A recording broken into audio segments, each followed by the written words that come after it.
Today, Seattle is a UNESCO City of Literature, known for its authors, bookstores, and highly educated population. The road to that accomplishment began in the muck and mire of the frontier city, paved by the folks who built a fortune from the original skid road.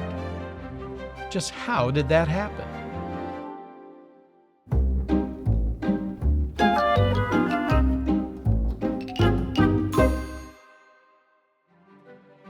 Henry Yesler and his wife Sarah were enormously influential pioneers, key players in shaping frontier Seattle. Henry Yesler opened the town's first industry, his steam sawmill, which cut up logs that were skidded down Mill Street, now Yesler Way, to his lumber mill. That stretch became known as Skid Road. Henry became mayor, was a powerful property owner, and eventually amassed the first fortune made in the city. His wife Sarah was an early feminist and civic activist who, along with Henry, was intrigued by spiritualism. They did not attend church, staying home to the tut-tutting of God-fearing neighbors. They were free thinkers in an unconventional marriage. Henry had a daughter, Julia, by Susan, the daughter of a Duwamish chief. Sarah had intimate relationships with at least 2 women. Together, the pair made many contributions to the city, of which at least 2 were literary. They were friends with an itinerant astrologer named William Cheney, who stayed in their home for a time. Cheney gave astrological readings and lectured on astrotheology. He developed a relationship with an unmarried boarder who also lived in the Yesler home, Flora Wellman, who offered her services as a teacher of music and elocution. Cheney eventually left to ply his trade in San Francisco. Flora moved there too. Cheney got Flora pregnant and scandalously abandoned her. Flora went on to have that child and married a man named John London. They called the new baby boy Jack London. Without the Yeslers acting as matchmakers, the celebrated author of Call of the Wild, White Fang, and Martin Eden might never have existed. The Yeslers' other literary contribution was more intentional. Sarah started the city's first library, the Seattle Literary Association, a private group she formed in 1868. Annual dues were $1.50, 50 cents for ladies. In a city with about 1,000 inhabitants, they had a starting membership of 50 individuals.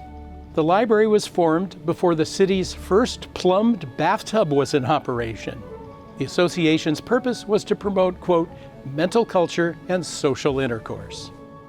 On April 1, 1869, the library purchased its first books by placing a $60 order with A.L. Bancroft and Company of San Francisco, publishers, stationers, and booksellers. But attendance at the Seattle Literary Association sputtered. The private library withered and died in 1881. Its books were donated to the Washington Territorial University, but in 1888, the new Ladies Library Association revived the idea. Henry and Sarah donated books to the new private library. In 1890, the city took steps to create a true publicly funded library, which opened in 1891. In 1899, the library moved into the Grand Yesler Mansion, where it was housed until it burned down in 1901. 5 years later, a new public library was dedicated at 4th Avenue and Madison Street, where the current incarnation of the main library exists to this day. What were the first books on the shelves of Seattle's early libraries? The records are sketchy, but the Seattle Public Library has a narrow library ledger from the 1880s, and the first 10 books on the list suggest that some of the volumes might have come from Sarah's original library. 9 of the first 10 books were popular titles in print at the time of that first order in 1869. Among the first 10 were 3 books by best-selling author J.G. Holland, the editor of Scribner's. One, Letters to Young People Single and Married, offered life advice.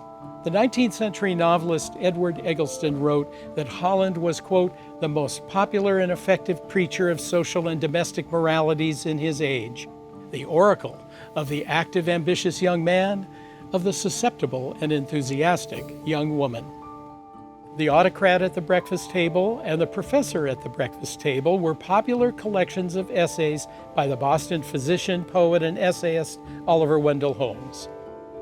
They contain such popular pearls of wisdom as, quote, "Nothing is so commonplace as to wish to be remarkable," an observation that helps explain TikTok and Instagram. Books number 6, 7, and 8 were works by Harriet Beecher Stowe, who was then making a living writing essays about domestic life for Heart and Home Illustrated magazine. Book number 9 was Mountaineering by Clarence King, head of the U.S. Geodetic Survey. And number 10 was Gates Ajar, an 1868 novel about the afterlife that appealed to spiritualists and post-Civil War families who had lost loved ones, portraying heaven as a kind of idealized life on earth with friends and family reunited. A view considered blasphemous by many at the time. It sold 80,000 copies.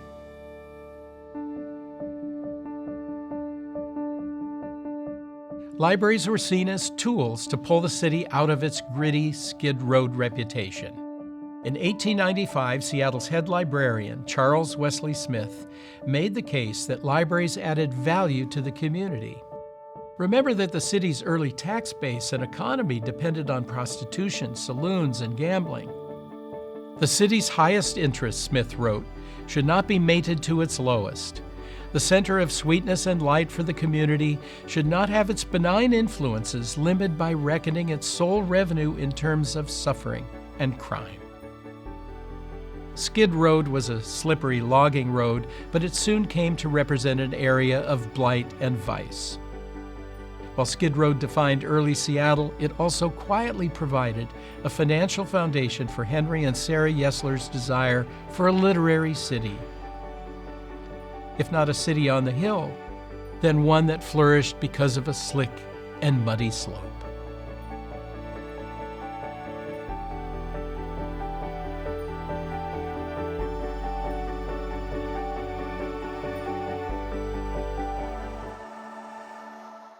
For more on this episode, listen to the Mossback podcast. Just search for Mossback wherever you listen.